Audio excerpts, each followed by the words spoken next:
किसान विजेंद्र को हमारी ओर से श्रद्धांजलि है और हम तो इनको शहीद किसान कहेंगे। आज जो ये श्रद्धांजलि सभा हो रही है, इसकी अध्यक्षता कर रहे हमारे सम्माननीय अध्यक्ष जी और तमाम किसान संगठनों के नेता, खापों के प्रतिनिधि हैं।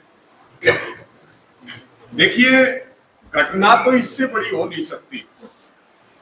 हरियाणा के इतिहास में ये पहली घटना है कि किसी किसान को जिंदा जला दिया गया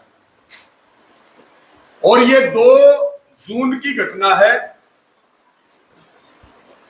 आज 9 तारीख होगी, 13वीं है आज विजेंद्र भाई की, लेकिन अब तक कोई कार्रवाई नहीं हुई।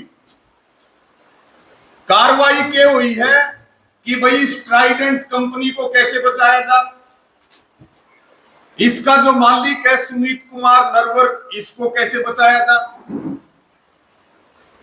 मुकदमा भी जो दर्ज होया वो लिपा पोती करने के लिए दर्ज होया, उसमें मालिक का कोई नाम नहीं।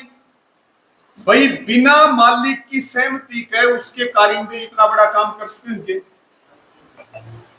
उसमें जो है 1-2 के नाम दे रखे हैं और वो एफआईआर इस तरह से दर्ज कर दी कि बाद में जो है वो क्वेश हो जाए एफआईआर या कोर्ट में वो ना टिके।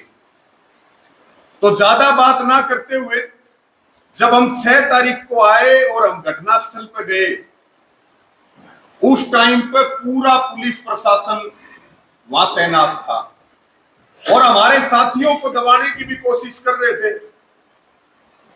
और हमने कहा भाई एक किसान को जिंदा जलाया, हम मौका भी देखेंगे और आंदोलन भी करेंगे। तुम अपनी ताकत लगा लेना और हम अपनी ताकत लगा लेंगे, लेकिन ये गुंडागर्दी चलने नहीं देंगे किसी भी कीमत पे।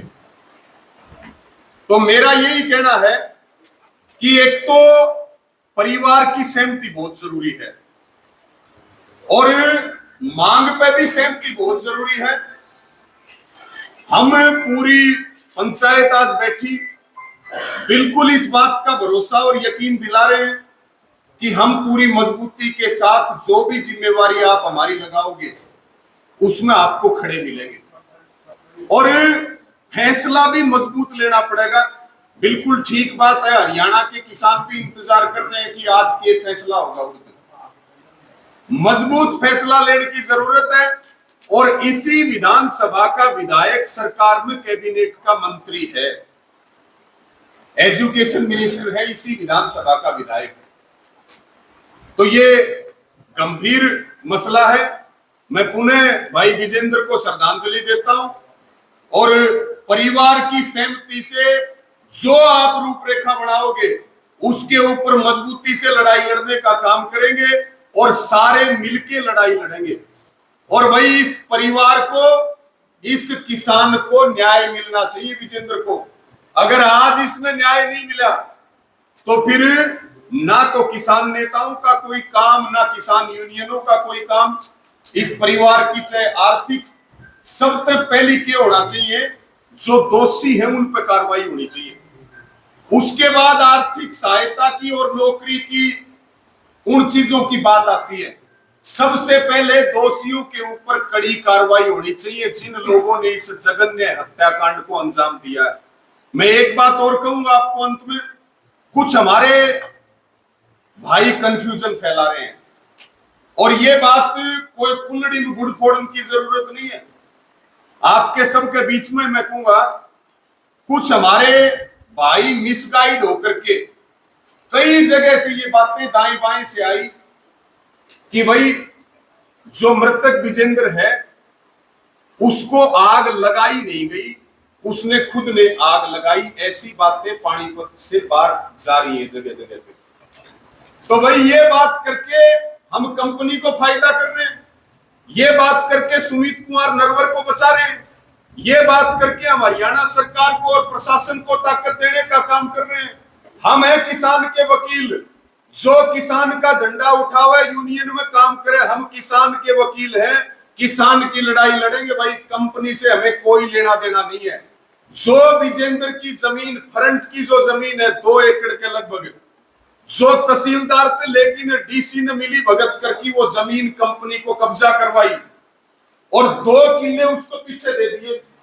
फ्रंट के ऊपर कब्जा कर लो, पीछे जमीन दे दो, उसके बाद में उसका पानी काट दो, पीछे उसके बाग में खेत में पानी नहीं लगेगा, फिर वो कंपनी का आगे हाथ जोड़ के नहीं कहेगा कि जी अब मेरी भी जमीन ले लो पीछे वाली। ये पूरा इनका एजेंडा है, इस एजेंडे के ऊपर ये काम कर रहे। तो सबका बहुत बहुत धन्यवाद, सबको राम राम।